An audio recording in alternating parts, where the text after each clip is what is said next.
Porto facilita a saída de Wendel e São Paulo abre conversas. Vamos comentar aí sobre isso, vamos atualizar vocês sobre a situação do Wendel. Vamos falar também sobre reforços aí para o São Paulo, para o jogo de hoje contra o time do Atlético Mineiro e várias outras notícias do São Paulo. Belezinha, meu parceiro? Vamos embora aí para mais um vídeo. Hoje tem São Paulo e Campos, São Paulo e Atlético Mineiro, rapaziada. E esse é um jogo aí, tá? Que... não só esse jogo, né, cara? Acho que os últimos 4 jogos aí do Campeonato Brasileiro valem muita pouca coisa pro São Paulo, para não dizer que não vale nada, né? Olha aí, ó. São Paulo vê adversários dispararem e briga por G5 mais distante. A 4 jogos do fim da temporada, o São Paulo terminou a 34ª rodada mais distante do principal objetivo da equipe, que é buscar a classificação direta para a Libertadores. Na rodada em que empatou com o Bragantino, o São Paulo viu os dois times que estão logo à sua frente vencerem e chegarem a 62 pontos. Internacional e Flamengo estão a 4 pontos do tricolor, que não tem nenhum confronto direto para diminuir a vantagem. A gente está a 4 pontos aí agora do Inter, né? O Inter venceu o Vasco nessa rodada, né? Que foi o jogo de quinta, a gente acabou empatando com o Bragantino. Aí, cara, assim... o São Paulo tá em 6º lugar. Por que eu falo que a temporada, que esses jogos não valem quase nada, para não dizer nada? Porque o São Paulo tá a 4 pontos do Inter, né? Faltam 4 jogos aí, faltam 4 jogos, são 12 pontos, cara. De 12 pontos tem que tirar 4 do Inter, o que eu acho muito improvável, ainda mais que o Inter é o melhor time do segundo turno, né, cara? Tá jogando bem melhor que o São Paulo, o time que joga melhor que o São Paulo. E, cara... tá mais fácil, convenhamos, tá mais fácil o Inter abrir mais pontos do São Paulo do que o São Paulo chegar no Inter. E a 6ª colocação, cara, o São Paulo perder a 6ª colocação, São Paulo tem que perder os 4 jogos e os times que estão atrás tem que vencer os 4, né? Cruzeiro, Bahia, os caras tem que vencer os 4 jogos para poder passar os blocos, coisa que não vai acontecer, tá? Basicamente, o São Paulo tá em 6º lugar e vai acabar em 6º lugar. São Paulo não vai passar o Inter e muito menos ser ultrapassado por alguns dos adversários que estão atrás, né? Tá 10 ou 11 pontos do Inter, do Bahia e do Cruzeiro, sendo que faltam 12 apenas para acabar, né? Então o São Paulo, ninguém vai ultrapassar o São Paulo e o São Paulo também não vai ultrapassar o Inter. Então, cara, sinceramente, acontece que acontece nesses últimos jogos aí, basicamente não vale nada. É só você olhar a tabela. Aí, Gabriel, mas tem que buscar o Inter, cara. O último jogo do São Paulo contra o Bragantino, deu uma bela de uma desanimada aí, porque eu particularmente, né, como eu sempre falei pra vocês, eu tava acreditando que o São Paulo podia passar o Inter e pegar essa 5ª colocação aí, pra ir direto. Mas, cara, o jogo do São Paulo com o Bragantino dentro da zona de rebaixamento, São Paulo foi lá e fez aquele jogo terrível, né, cara? Então desanima completamente aí. E eu acho, cara, que agora sim, né, oficialmente a temporada do São Paulo está encerrada, porque o São Paulo não vai perder a colocação e também não vai ultrapassar, né, quem está à sua frente, né? Aconteça o que acontecer aí nesses 4 jogos finais do São Paulo. Bom, aí o que acontece, rapaziada? Olha só, restando apenas 2 jogos no Morumbi em 2024, o São Paulo não conseguirá superar o público e renda de 2023, quando o São Paulo alcançou números impressionantes. Porém, com 2 jogos a mais do que nessa temporada. O São Paulo enfrenta o Atlético Mineiro hoje, neste sábado, e depois o Juventude no dia 4 de dezembro. Provavelmente no dia 4, né? Porque pode ser que tenha uma mudança aí de data. Mas enfim, tem o jogo com o Galo e o jogo com o Juventude, tá?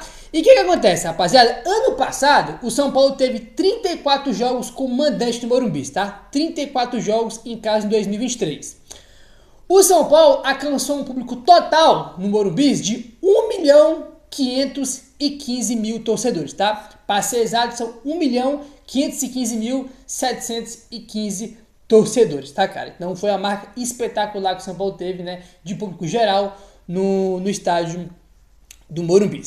Nessa temporada, com 30 jogos, tá, disputados no Morumbi, o São Paulo tem até o momento 1.390.000 torcedores, tá? 1.390.645 torcedores, tá? Esse é o número total do São Paulo no ano. Aí acontece, rapaz, esses números aí, ó, a diferença, tá, do público total do ano passado pro público desse ano é de mais de 125 mil torcedores, tá? Então a gente só tem mais 2 jogos em casa E se o São Paulo quiser bater esse recorde do ano passado, vai ter que pôr mais de 125 mil pessoas em 2 jogos, o que é, cara, convenhamos, é literalmente impossível colocar, né, esse público em 2 jogos que valem pouquíssima coisa, para não falar que não vale nada, né? Falar que não vale nada, então não vamos bater o recorde do ano passado. O São Paulo teve uma renda bruta, tá falando de grana agora, uma renda bruta de bilheteria, tá, de 107 milhões, tá? 107 milhões 466 mil reais. São Paulo rompeu a barreira dos 100 milhões de renda bruta no ano passado. E esse ano, em 2024, São Paulo teve aí 90 milhões, tá? 90 milhões 491 mil reais de renda bruta, tá? Lembrando que a renda bruta não é líquida, tá? Líquida é o que sobra só pro clube, mas evidentemente, né, que quando tem um jogo no estádio, você tem uma porrada de gasto, né? Então a renda, estamos falando de renda bruta no total, tá? Então ano passado passou dos 107 milhões de renda bruta, esse ano tá em 90 milhões, né? E evidentemente que também não vai bater, né, cara, essa marca aí que foi espetacular em 2023, infelizmente não vai bater esse ano. Tivesse ido mais longe nas Copas, com certeza bateria. Pô, tivesse chegado numa semifinal de Libertadores, mano, era 60 mil pessoas. Tivesse ido para uma semifinal de Copa do Brasil também, né, no nosso jogo do Morumbi, seria 60 mil pessoas. Mas infelizmente fomos eliminados aí nas quartas das 2 Copas. Infelizmente, aí, né? Vamos avançando agora e vamos falar aí sobre o Lucas, rapaziada. Olha só. Lucas Moura concedeu uma entrevista para a Band News FM e comentou sobre a grama sintética nos estádios brasileiros, tá, rapaziada? Ele falou aí sobre esse assunto, que é um assunto que envolve muito o São Paulo nos últimos anos, sendo que o São Paulo não tem, né, grama sintética no Morumbi, mas é uma questão, né, quando vai jogar no Allianz Parque, até quando a gente foi mandar jogo lá no Paulistão de 22, se não tô maluco, né, foi 22 e foi 23 que a gente jogou, lá nós fomos até eliminados por, não vou lembrar o time, agora a gente foi jogar lá as quartas do Paulistão, acabamos sendo eliminados pro time do, que eu não vou lembrar agora qual foi o nome, foi o Água Santa, se não tô maluco, foi o Água Santa do Carpini que a gente acabou sendo eliminado, né? No Allianz Parque que também teve lesão. Sempre quando o São Paulo vai jogar lá, bom, sempre lesão. Esse não foi jogar lá, também teve lesão. Aí teve a lesão do Ferreira, né, que ficou 3 meses fora, e teve o acidente do Patrick. Não foi uma lesão, foi mais um acidente ali, né, daquela cama de gato do Estevam. Mas sempre quando vai jogar em sintético, irmão, é um problema. Sempre algum volta machucado com problema quando o São Paulo vai jogar em sintético. É incrível isso, né? Aí sobre o assunto, o Lucas falou o seguinte, abre aspas: tenho quase certeza que 99% dos jogadores reprovam o gramado sintético. O jogo muda, é outra realidade. Não tem sentido. O futebol brasileiro, que revela tantos bons jogadores, é visado, competitivo. Não tem sentido jogar em um gramado sintético. Sou totalmente contra. Temos totais condições de fazer um gramado natural de qualidade. O gramado sintético não pode nunca ser uma opção. É outro esporte e essa é a minha opinião. Fecha aspas, o Lucas, né, detonando aí a grama sintética. Assim, ó, eu particularmente não tenho propriedade para falar, né, sobre isso, né? Quem tem são os jogadores. Agora, essa questão que o Lucas fala que é interessante, ó, tenho quase certeza que 99% dos jogadores reprovam o gramado sintético. Eu particularmente nunca vi na minha vida um jogador falar que gosta de jogar no gramado sintético. Nunca vi. Todos os jogadores que eu vi dando entrevista, falando sobre o assunto, todos que eu vi foi falando que não gosta e que é ruim, que o jogo muda completamente, que é outro esporte basicamente, muda muito o jogo. Pode até ser que tenha jogadores aí que gostam de jogar no gramado sintético, né, que já tenham falado isso em algum lugar, eu particularmente nunca vi. Tá? Nunca vi. Óbvio que se for perguntar para os jogadores dos times que jogam no gramado sintético, vamos falar que é bom, né? Isso é óbvio. Pô, vai lá entrevistar o jogador do Palmeiras, é óbvio que ele vai falar que o gramado é bom, ele vai falar que o gramado da casa dele é ruim, né? Do Botafogo a mesma coisa, do Atlético Paranaense a mesma coisa, mas, cara, a grande maioria reprova. Isso aí é um fato. E lembrando que, né, esse assunto também vai levar, irmão, vai ter mais pano pra manga ano que vem, porque o São Paulo vai ter mais shows no Morumbi aí em 2025. São Paulo tem um acordo para poder mandar jogos aí no Pacaembu quando ficar pronto ano que vem. E o Pacaembu é o quê? Grama sintética. Até comentamos sobre isso aqui, que o São Paulo vai até priorizar os jogos em Brasília, no Mané Garrincha, em relação ao Pacaembu, onde já tem um acordo firmado por causa da grama sintética, né? Então, essa é uma questão aí, né, cara? Lá no São Paulo, os caras não gostam, meu irmão, nem um pouco de grama sintética, né? E como o próprio Lucas falou, a maioria dos jogadores também não gostam, né? Enfim, vamos avançando. E hoje tem São Paulo em campo. Ontem, sexta-feira, o São Paulo fez aí né, cara, o seu... Eu ia falar o último treino, mas foi o último barra primeiro treino, né? Porque os caras jogaram quarta-feira, quem jogou, né? Os jogadores que entraram em campo pro Bragantino jogaram quarta, quinta-feira foi de recuperação, que é regenerativo, e sexta foi o único treino e o último também, antes aí do jogo contra o time do Galo, tá? E temos aqui informações aí sobre o jogo de hoje, na informação que o Globoesporte.com trouxe, ó. São Paulo terá reforços para enfrentar o Atlético Mineiro neste sábado. Além do técnico Luiz Beldia, que volta também, né, um reforço aí, além do técnico Luiz Beldia, que volta ao banco após cumprir suspensão contra o Red Bull Bragantino, a lista de relacionados vai ter o zagueiro Arboleda e o meia Wellington Rato recuperados de lesão, além do zagueiro Ferrarese e do volante Bobadilha, que estavam com as suas seleções na data FIFA, tá? Então, formação do GE, Ferrarese e Bobadilha voltam, já era esperado, eles não estavam machucados, estavam com a seleção e voltam, porém, Rato e Arboleda, que estavam machucados, retornam aí, tá? Em os relacionados. Se vão ser titulares, se vão ser reserva, aí a gente vai ver. Aliás, o Wellington Rato vai ser reserva porque ele virou um reserva nos últimos jogos. Aí, né, tem 4, 5 jogos já que ele virou reserva e sempre quando entra vem entrando bem. Então, né, o natural é que ele comece no banco novamente. Aí, e o Arboleda, cara, a questão do Arboleda é complicada porque o Arboleda, ele teve aquela falha bizarra, né, inacreditável contra o Criciúma, né, naquele empate 1-1, ele falou bizarramente naquele jogo. Ao jogo seguinte, cara, ele foi reserva no jogo seguinte aí, né? Foi reserva, foi pro banco, foi contra o Bahia, entrou no segundo tempo e depois se machucou.